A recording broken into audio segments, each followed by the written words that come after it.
మా షాప్కి చెడ్డ పేరు వస్తుంది. నేను అలా ఇవ్వలేను. మేము ఈ బంగారం తీసుకెళ్తుంది మా కోసం కాదు సార్, మా కుటుంబ గౌరవం కోసం. దయచేసి అర్థం చేసుకోండి. నిజమే సార్, మీ గౌరవం కోసం మా షాపుకున్న నమ్మకాన్ని మేము పోగొట్టుకోలేం కదా.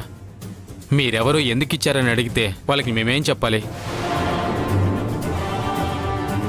The great business man Hariprasad గారు తెలుసా మీకు? ఆయన మాకెందుకు తెలియదండి. ప్రతి సంవత్సరం వాళ్ళ కూతురి కోసం మా షాప్లోనే కేజీ బంగారం వరకు కొంటారు. ఆయన కూతుర్ని నేనే. మీరు ఆ బంగారం ఇవ్వడం వల్ల మీ షాపుకి కానీ మీకు కానీ ఎలాంటి చెడ్డ పేరు రాదు. దయచేసి మేము ఎందుకు ఇంతగా అడుగుతున్నామో అర్థం చేసుకోండి. హరిప్రసాద్ గారు కూతురి అడుగుతున్నారంటే నేనేం మాట్లాడలేకపోతున్నాను. సార్తో నాకున్న పరిచయం అలాంటిది. సరే, నేనైతే ఇస్తాను, కానీ నాకు మళ్ళీ మాట రాకుండా చూసుకోండి.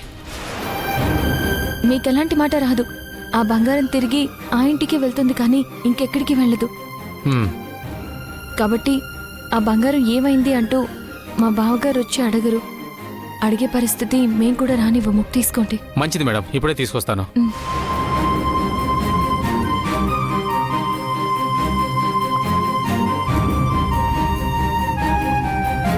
ఇదిగోండి మేడం, తీసుకోండి.